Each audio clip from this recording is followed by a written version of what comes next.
안녕하세요. 토요미스테리 디바 제시카입니다. 1949년 2월 초였어요. 한 무리의 사람들이 성북동에 있는 번듯한 양옥집에 들어가더니 한 노인을 끌고 나옵니다.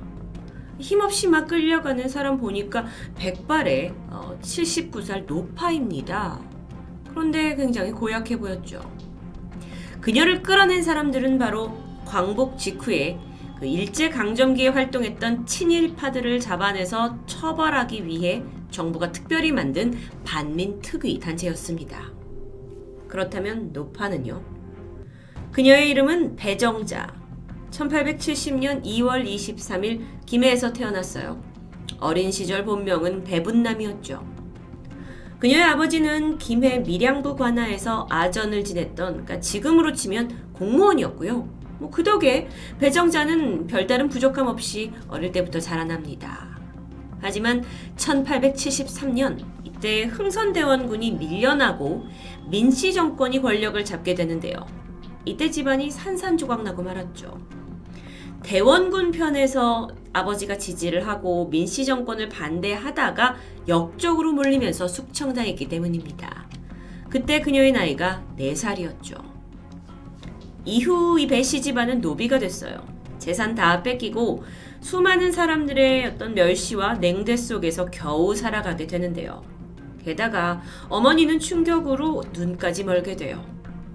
이때부터 배정자는 자신의 집안을 망가뜨린 그 민씨 집안에 대한 분노와 함께 조선에 대한 분노가 조금씩 자라나기 시작합니다. 이후 그녀는 밀양의 작은 마을에서 관아의 기생으로 생활하게 되죠.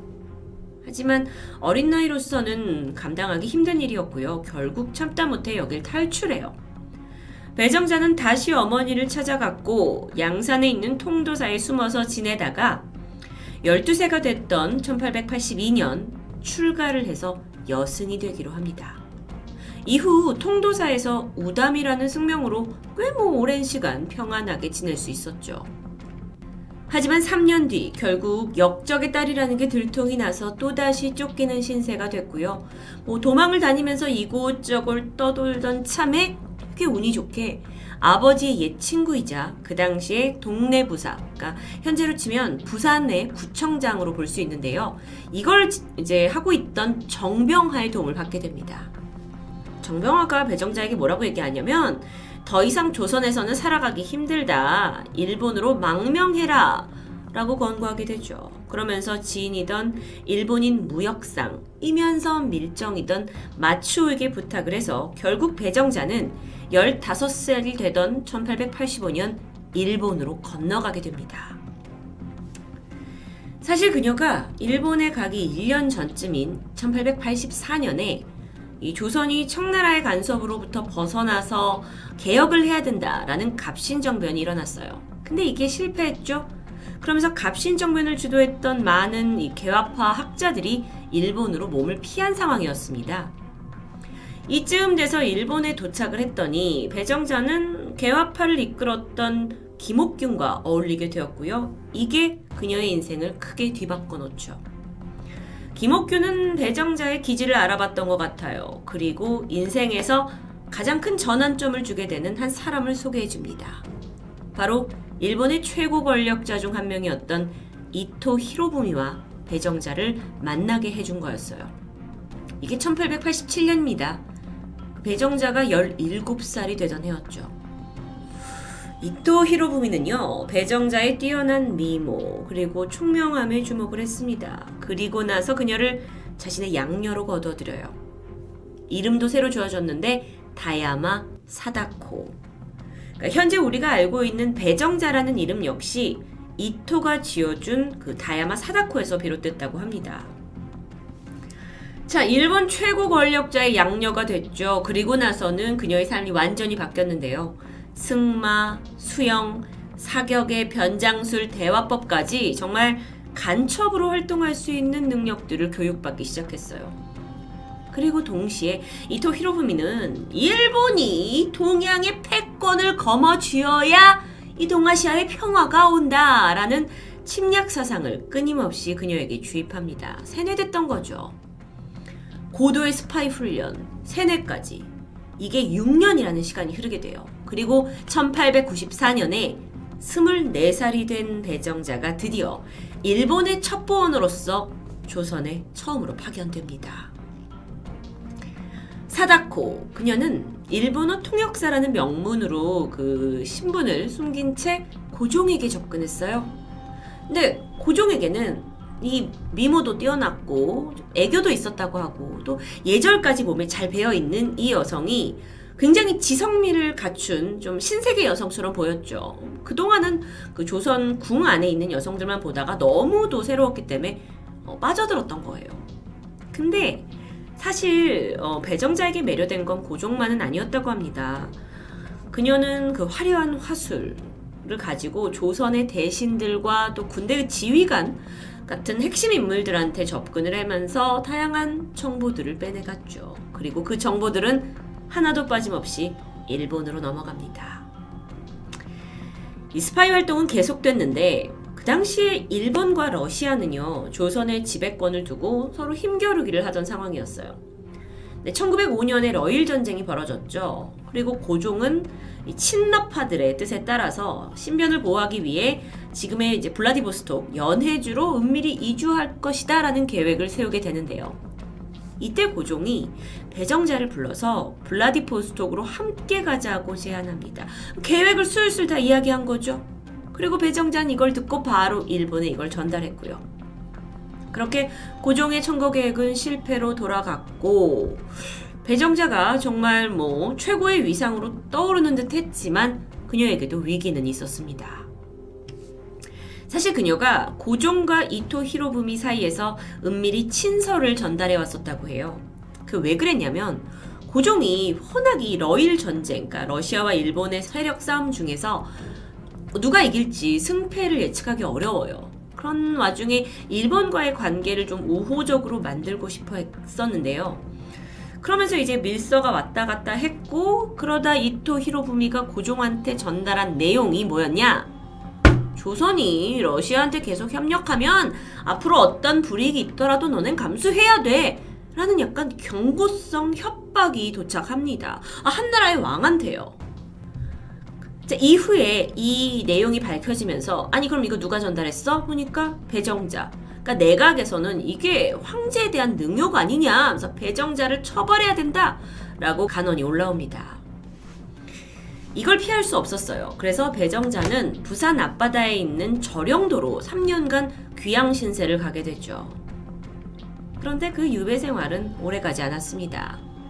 결국 일본이 러일 전쟁에서 승리하게 돼요. 그러자 이토 히로부미가 당당하게 내 양녀다, 내 딸이다, 배정자를 사면해라 라고 요청했고 그녀는 의기양양하게 한양으로 돌아옵니다. 이후에는 조선과 일본이 을사늑약을 맺었죠. 그리고 이토 히로부미가 통감으로 부인을 합니다.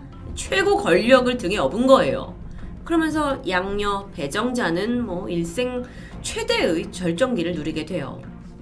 근데 사실 이때 이토 히로부미와 배정자의 관계에 대한 많은 소문이 있었는데요.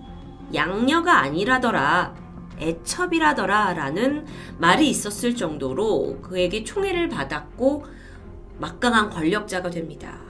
정말 기세가 하늘을 찔렀죠. 그런데 그런 배정자에게 어느 날 청천벽력 같은 소식이 전해졌는데요. 1909년 자신의 정신적 지주였던 이토 히로부미가 안중근 의사에게 암살당한 겁니다. 이게 이제 우리에겐 역사적으로 굉장히 중요한 사건이잖아요. 그런데 당시에 이걸 들은 배정자는 며칠간 식음을 전폐할 정도로 슬퍼했고요. 이때부터 조선에 대한 반감은 더욱 커졌다고 전해지죠.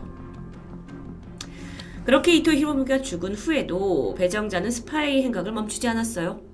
1920년에는 만주 하얼빈에 있는 일본 총영사관 직원으로 가게 되는데 그러면서 이 만주 지역에 있던 독립군한테 접근을 해서 중요한 정보를 빼오고 이걸 또 일본에 넘겼죠. 1919년에 조선의 여성 독립운동가 하란사라는 분이 계신데 이분이 북경에서 의문사를 당하게 됩니다. 그런데 이게 배정자의 짓이라는 설이 전해지고 있을 정도예요. 또 약간 여담인데요. 배정자가 임무를 수행할 때 암호명이 있었어요. 그 암호명이 흑치마. 그래서 지금까지도 배정자 하면 흑치마라는 수식어가 따라다닐 정도죠. 자, 그러던 중에 그녀의 밀정 행각을 눈치챈 독립투사 쪽에서 처단해야 된다 하고 처단 1호로 그녀를 지목하게 돼요. 그리고 결국 암살 위협이 계속되니까 하면서 1927년 57세의 나이로 스파이에서 밀정에서 은퇴하시게 되죠.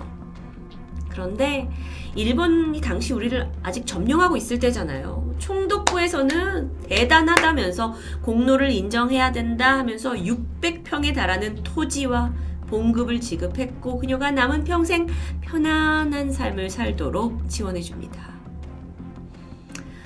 그렇게 은퇴하고 나서 10년 넘게 조용히 지냈어요. 그랬던 그녀가 다시 한번 추악한 반역 행위를 시작합니다. 이게 아주 정말 기가 막힌데요. 태평양 전쟁이 발발했죠. 그리고 일본이 조선에서 여성들을 착출해서 위안소라는 곳에 보내는 일이 있었던 거 아시죠? 거기에 업무를 도왔던 겁니다. 그 당시 배정자의 나이가 70세예요.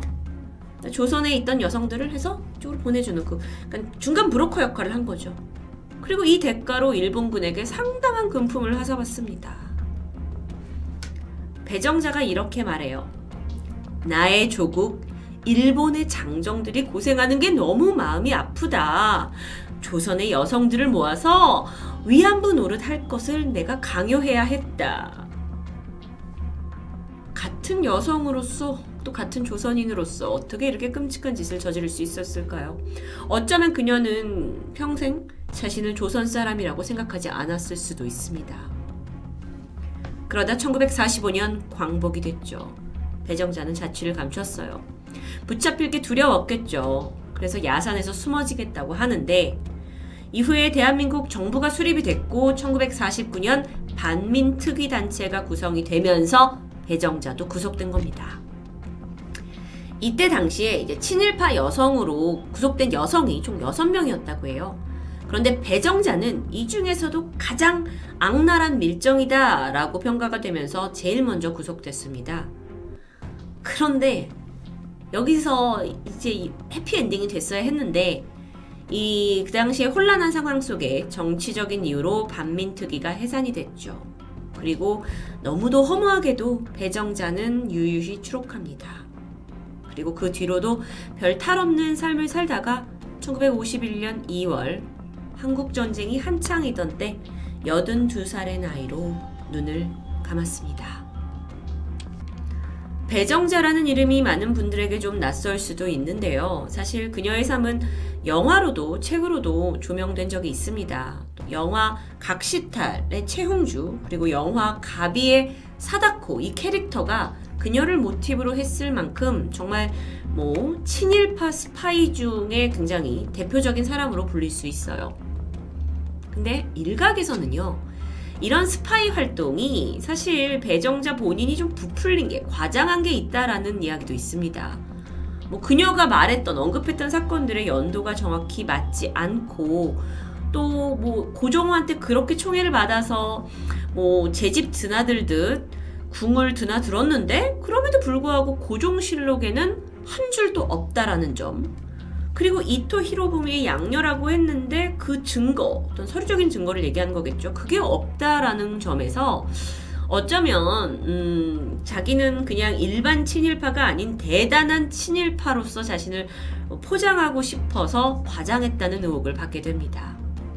게다가 배정자가 그 저령도로 유배를 당했다고 했었잖아요. 근데 그쪽이 이제 일본하고 굉장히 교육이 활발한 곳이었다고 해요. 그런데 거기에다가 친일 성향이 강한 배정자를 보낸 게 좀 상식적으로 말이 되지 않는다라는 주장도 있습니다. 좀 그럴듯하죠. 이제는 배정자가 죽은 지 오래됐기 때문에 사실 여부를 그녀 입으로 확인할 수는 없겠지만 분명한 게 있어요. 그녀의 이름 석자 배정자는 친일파 99인, 그리고 실록 친일파, 또 친일 반민족 행위 진상규명 보고서에 명확히 기재되어 있다는 것이죠. 이 사담인데요. 악명 높은 친일 행각만큼이나 남성 편력 역시 대단했다고 해요. 3번의 결혼과 이혼, 그때 당시에는 흔한 일이 아니었겠죠. 이후에도 7명의 남성과 동거를 하면서 끊임없이 연문을 뿌리고 다녔다고 하는데요. 그 당시에 상당히 주목을 좀 받았던 것 같습니다. 물론 스파이 활동의 일환이기도 했지만 51세에는 시베리아에서 마적단의 두목과 동거를 했고, 또 55살 때는 30살 연하인 25살 일본인 경찰과 동거했다라는 이야기도 전해집니다. 배정자, 참 많은 별명이 있는 사람입니다. 요망한 꽃이라는 뜻의 요화 배정자로 불리기도 하고요. 그 세계적인 여성 스파이의 이름을 따서 조선의 마타하리라고 불리기도 했고요. 게다가 여자 이완용이라는 것도 붙습니다. 배정자한테 지켜야 될 윤리나 규범 따윈 없었죠. 그저 배신과 배반, 그리고 나만 편하게 살아남으면 돼 라는 이기심으로 가득했던 삶은 아닐까요? 마지막까지도 친일에 대해서 당당했던 그녀였기 때문에 지금까지 우리의 미움의 대상이 되는 건 아닐까 싶습니다. 토요미스테리 디바제시카입니다.